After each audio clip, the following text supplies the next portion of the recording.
Ganda nito, oh. Sana maging successful yung pagbebenta ko ng damit noon, ha? Mahal, ang dami nating ibebenta mamaya. Manifest natin na makabenta kayo, Nay, para makaahon na tayo sa kahirapan. Hindi ako makapaniwalang nabili ko na yung pangarap kong tig 200,000 na relo. Wow, ang ganda niyan, Tay. Anak, tignan mo to binili sa akin ng tatay mo. Diba ang ganda? Hala, di ba mahal yan, Nay? Mas mahal pa to sa bahay ng kapitbahay natin, no? Magbebenta ulit kami mamaya para mas marami tayong pera. Anak, binilang kita ng kotse. Gamitin mo to pag pupunta ka ng school, ha? Ha? Tay, di ko naman po kailangan ng kotse. Kaya ko naman po mag-commute. Gumastos pa tuloy kayo. Dami mo naman sinasabi, anak. Sige na, puntahan mo na sa labas. Wow! May sarili na akong sasakyan. Wow, ang ganda naman ng bagong kotse mo, Scarlett. Ay, salamat po. Hindi ka ba nagtataka, Scarlett, kung bakit ang bilis niyong yumaman? Galing yun sa pagbebenta ng damit nila, nanay. Ang dami na nga nilang mamahaling gamit ngayon, eh. Sure ka ba? Na damit lang ang tinitinda nila? Nay, bumabagabag talaga sa isip ko kung bakit ang bilis nating yumaman. Ano ba talaga binibenta niyo ni tatay? Ano ka ba, anak? Malaki talagang kita sa pagbebenta ng damit. Pero, Nay, wala nang pero-pero. Hindi ka ba masaya, anak? Na mayaman na tayo? Na nabibili natin lahat ng gusto natin? Sige na, mag-aayos pa ako ng benta ko. Mahal, nakauwi ka na ba?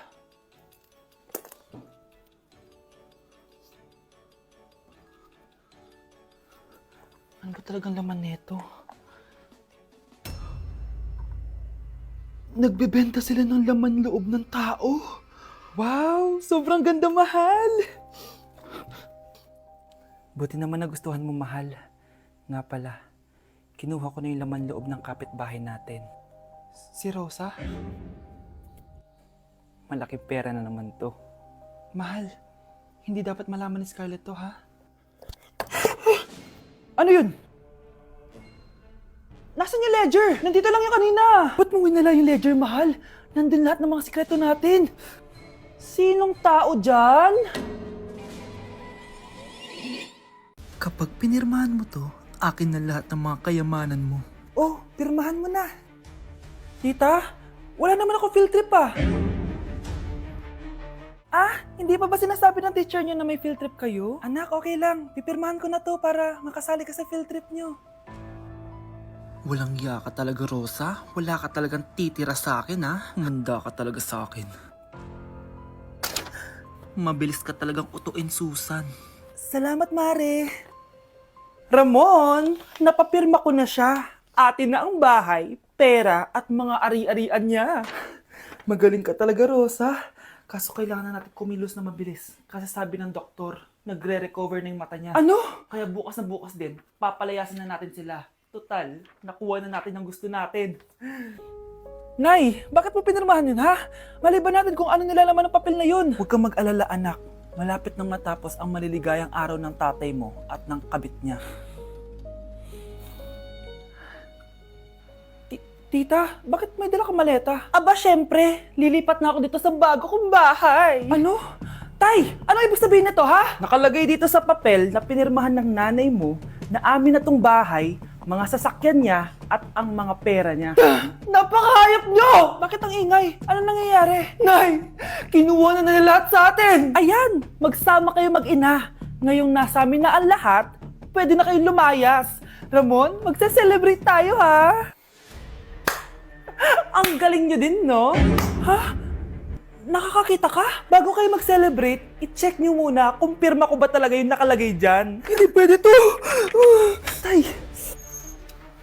Attorney! Kita mo naman kung ano ginawa na tong dalawang to, di ba? At nandito na rin ang ebidensya na magpapatunay na naghaharutan sila sa loob ng bahay ko. Anong gagawin nyo sa amin, ha? Mahal, huwag mo naman gawin sa amin to, please, oh. Magbabago ako, please. Oh, sorry kung natatapakan kayo pagka-love team nyo, ha? Arestuhin nyo na yung mga yan. Mag-celebrate kayo sa kulungan. Kayong dalawa, sumama na kayo sa akin sa presinto.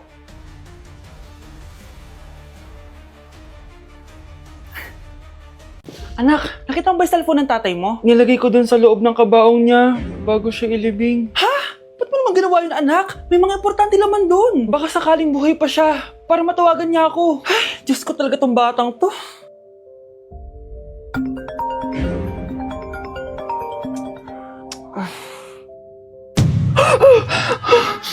Matawag si tatay. Nay, kailangan natin pumunta sa sementeryo. Tumawag sa akin si tatay. Anak, pwede ba? Wala akong oras makipagbiruan sa'yo. Marami pa akong tatapusin trabaho. Pero nay, Pag di ka pa tumigil, kukunin ko yung cellphone mo. tay, sumagot ka. Alam kong buhay ka. Sa lahat ng pwede kong makita, ikaw pa talaga. Jessica, tinatawagan ko lang tatay ko. Nababaliw ko na talaga, no? Patay na tatay mo, di ba? Baliw. Hindi, buhay siya. Ito tandaan mo. Kapag hindi ka pa tumigil sa kabaliwan mo, susunod ka na sa tatay mo.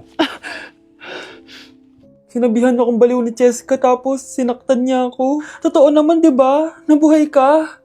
Anak, nabalitaan mo na ba? Ha? Ang alin, Nay? Patay na si Jessica. Natagpuan siyang walang buhay dyan sa may ilog. Ano? Ay, Diyos ko, kawawang bata. Tay, sumagot ka na please.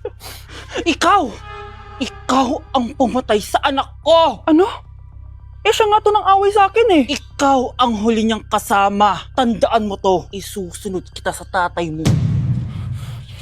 Tay, hindi ko na alam gagawin ko.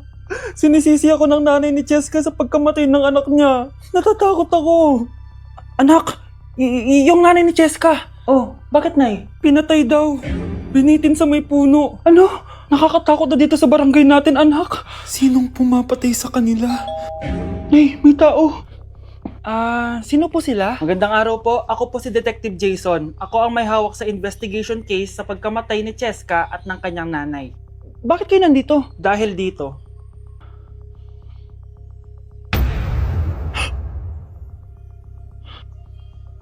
Nay, ikaw pumatay sa kanila? oo anak, narinig ko lahat ng mga sumbong mo sa tatay mo. Cellphone ni tatay. Pinangako ko sa tatay mo bago siya mamatay na poprotektahan kita kahit makapatay man ako ng tao. Sumama ka sa akin, ma'am, para ma-interview ka namin. Tandaan mo to, anak. Kahit nasa kulungan ako, poprotektahan kita. Tumawag ka lang. Nasa Japan pa rin ako at titikim tayo ng Japanese convenience store food part 2. Hulaan nyo guys kung nasan ako. Walang-wala na ito sa Pilipinas, promise. Hindi talaga pwedeng wala akong mabili tuwing pupunta ako dito sa Family Mart. Tignan niyo naman, parang lahat gusto mong itry, di ba? Guys, may nakita ako. Parang may ganito ako. Okay pa ba to? Parang panis na. Add to cart. Guys, mukhang masarap to. Oh. Add to cart natin to. Guys, nakita ko kanina daming Japanese na kumakain nito. So, add to cart natin to. Guys, parang masarap din to, oh, Famichiki. Add to cart.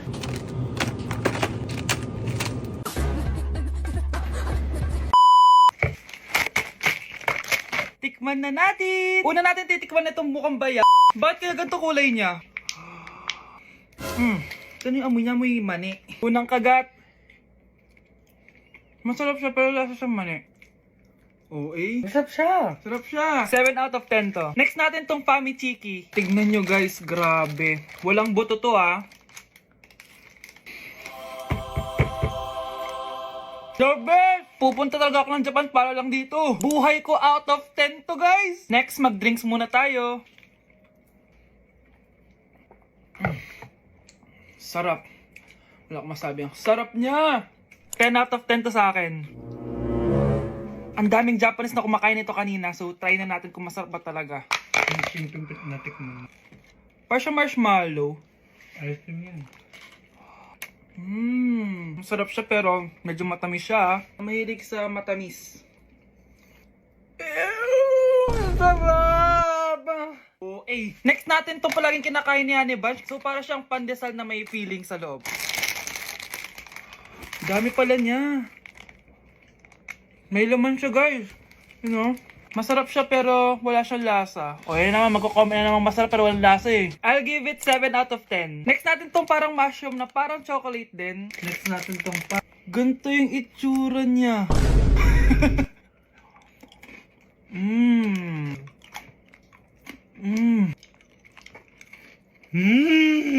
Okay talaga. Masarap to guys, 9 out of 10. Okay guys, last natin tong soy sauce flavored moisturized crackers. So lasa siyang toyo. Tikman na natin. May singit. So ganito yung itsura niya.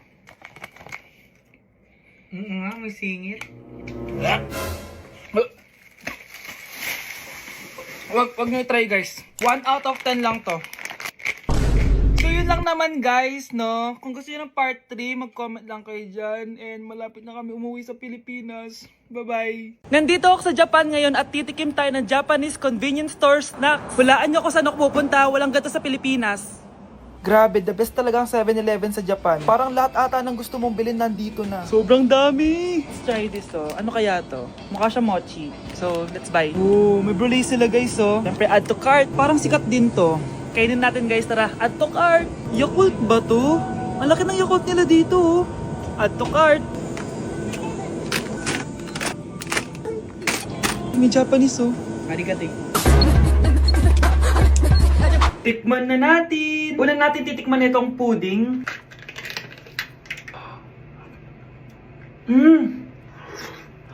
Lasa siyang lotion. Lasang lotion na! I'll give it 6 out of 10. Next, chips na lasang spinach pizza. Parang maanghang siya. Kalasa nga guys. Sarap. 7 out of 10 to. Yung kamay. Sa mga drinks naman, so first, ito. Alam niyo yung sa Kmart, yung banana na lalagay ko dyan. Ganun yung lasa niya, pero hindi masyadong matamis. So, 7 out of 10. Favorite. Next, eto guys, super cute na ito, kaya kinuha ko. So, parang siyang mochi. Pero di ko alam kung ito, wala kasi siyang English subtitle. Ang cute niya! Tapos amoy sabon. Alam mo yung Kojic, ganun. Ganun yung amoy niya. So, ito yung itsura niya. Candy ata to eh. Para kang ngumunguya ng sabon. 3 out of 10 ka lang, be. Okay, next, itong Pringles na lasang chicken barbecue. May ganun. Amoy na natin. Amoy biryani. Actually, masarap siya. Alam mo yung biryani na chicken, ganun yung lasa niya, pero Pringles. 7.5 out of 10 to. Next, itong Jollibee na parang sweet potato. Ano natin? Mukha talaga siyang fries. Ayan. Parang nanak malasahan sa lahat ng mga kinain ko. Masarap siya, pero wala siyang lasa. Go. Gagan. 5 out of 10. Hindi ko siya bibilin ulit. Next is yung dessert natin, tong brulee. Brulee? Ayan, ayan yung tsura niya guys. And alam ko, binabasag to. Yan o. Ayan, oh, ayun o. Ang tamis masyado. Tamis. Favorite niya to eh. Okay, last natin is yung Yakult. Lasang Yakult. Na mas marami lang. So yun lang naman. Kung gusto nyo ng part 2, mag-rate pa ako ng ibang Japanese food dito. So comment lang kayo sa baba.